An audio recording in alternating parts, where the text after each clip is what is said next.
There is a sound that, once heard, is never forgotten. It is the sound of a Rolls-Royce Merlin engine at full throttle. For the men in the lumbering bombers, miles high over enemy territory, it was the sound of hope, an angel's hymn. For the pilots of the German Luftwaffe, it became a death knell. We know the legend of the P-51 Mustang, the silver-winged thoroughbred that swept the skies clean and saved the daylight bombing campaign. It is a story of triumph, of American industrial might and piloting skill. But that is only the surface of the story. The truth is that dominance in war is never a clean victory. It is a debt paid in installments of blood, metal, and spirit. To understand the Mustang's glory, we must first face the true, staggering cost of its dominance. To grasp what the Mustang achieved, you must first understand the hell it descended into. By mid-1943, the American 8th Air Force was being bled white. The strategic theory was simple. High-altitude, daylight, precision bombing would cripple Germany's war machine. But the reality was a nightmare. Beyond the range of their fighter escorts, the B-17 Flying Fortresses and B-24 Liberators were on their own, and the Luftwaffe was waiting.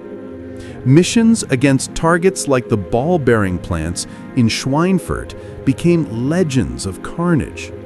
On October 14, 1943, a day forever known as Black Thursday, the 8th Air Force sent 291 bombers to strike Schweinfurt. The Luftwaffe pounced. 60 fortresses, 60 were shot down. Another 17 were so badly damaged they were written off.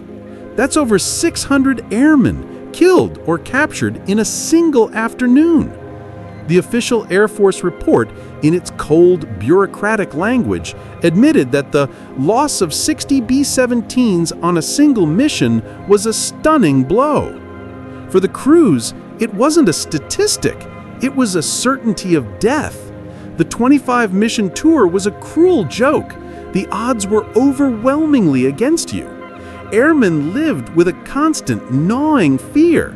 They watched friends' planes disintegrate in a flash of orange fire. They saw parachutes that never opened.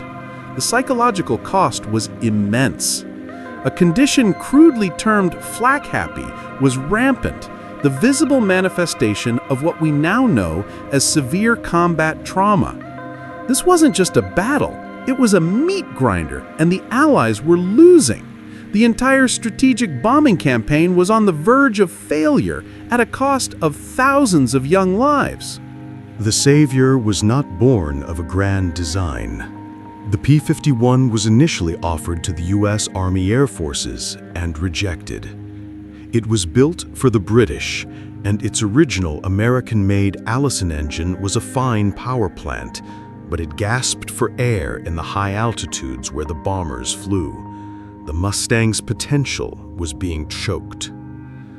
The true cost of dominance began here with a gamble, an act of engineering genius.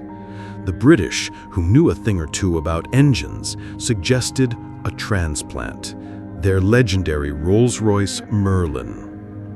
The marriage of the sophisticated American airframe with the high-performance British engine was one of the most consequential decisions of the war.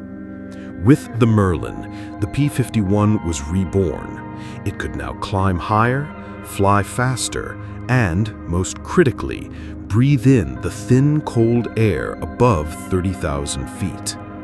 But this solution came at a cost of time and resources. Factories had to be retooled. The Packard Motor Company was licensed to build thousands of Merlins, a monumental industrial effort. Drop tanks had to be perfected to give it the astonishing range needed to reach Berlin and beyond. Every day of delay was measured in the lives of bomber crews. The pressure to get this new thoroughbred into the fight was immense. The cost was a frantic race against death itself. The arrival of the Merlin-powered P-51B and D models in Europe in late 1943 changed everything. But a weapon is only as good as the doctrine that wields it. Initially, the fighters were ordered to stay close to the bombers, a strategy of passive defense. But this was a leash on a greyhound. In early 1944, the commander of the 8th Air Force, General Jimmy Doolittle, made a fateful and brilliant decision. He issued a new order. The first duty of the 8th Air Force fighters is to destroy German fighters. It was a profound shift. The leash was cut. The Mustangs were no longer just bodyguards. They were assassins. They were sent out on fighter sweeps, ranging far ahead of the bomber stream to hunt the Luftwaffe, to engage them over their own airfields, to break them before they could even form up. This new doctrine carried its own terrible cost. It was aggressive, offensive, and incredibly dangerous. It sent the Mustang pilots deep into the hornet's nest, deliberately seeking out combat, often outnumbered. Pilot losses initially went up, but the strategic calculation was cold, brutal, and correct. Better to risk a single pilot in a $50,000 fighter than a 10-man crew in a $250,000 bomber. The Mustangs began a systematic campaign of annihilation against the Luftwaffe. They engaged in a war of attrition that the Germans, already strained by years of war on multiple fronts, simply could not win. The story of the Mustang's dominance cannot be fully understood without acknowledging the cost to its adversary. For the pilots of the Luftwaffe, the sight of P-51s swarming high above the bomber streams was a catastrophic shock. For years, they had been the masters of their domain. Now, the hunters had become the hunted. German aces like Adolf Galland wrote with despair about the change. He recalled seeing the Mustangs and knowing, in that moment, that the air war was lost. The problem wasn't just the quality of the P-51, it was the sheer crushing quantity. And their new, aggressive tactics meant there was no safe haven. The experienced German pilots, the Experten, were relentlessly targeted and killed.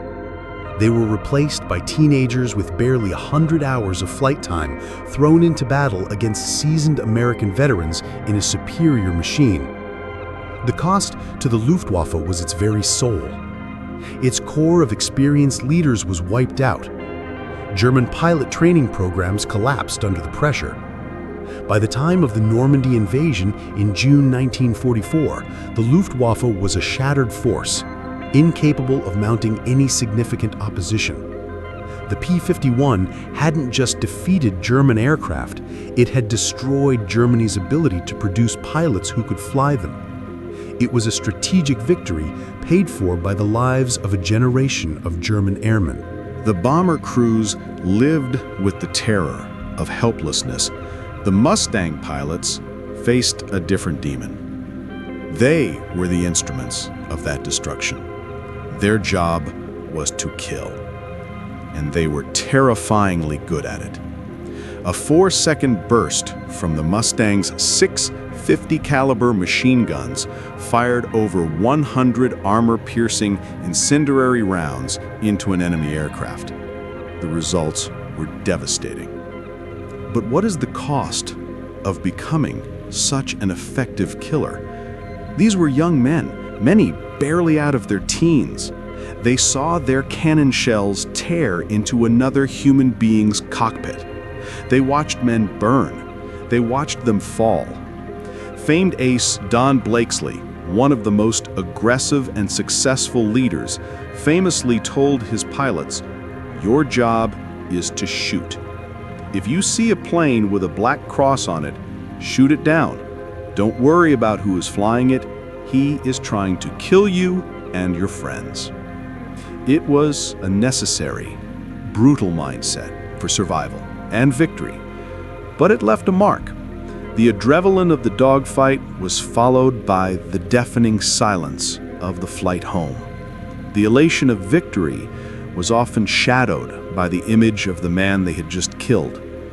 This was a unique burden, the intimate, personal nature of their combat.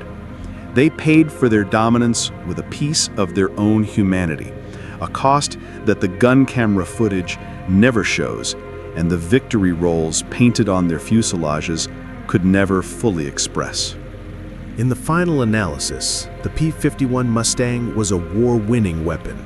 It saved countless lives in the bombers, broke the back of the Luftwaffe, and ensured the Allies owned the skies over Europe, paving the way for victory. The price of the aircraft itself, around $51,000 apiece, was negligible compared to the strategic prize it secured. But the true cost was far greater. It was paid by the 600 bomber crewmen on Black Thursday who died before the Mustang could save them. It was paid by the thousands of young American fighter pilots who fell in fiery duels over Germany. It was paid by the German airmen annihilated in a war of attrition they could not win. And it was paid in quieter, unseen ways by the survivors who carried the ghosts of their actions for the rest of their lives. So when you see a P-51 Mustang today gracing the sky at an air show, listen closely to the sound of that Merlin engine. It is more than just the sound of power. It is the sound of a terrible crucible, the echo of a desperate gamble, and the roar of a victory bought at an almost unimaginable price. It is the sound of dominance and the heavy silence that follows.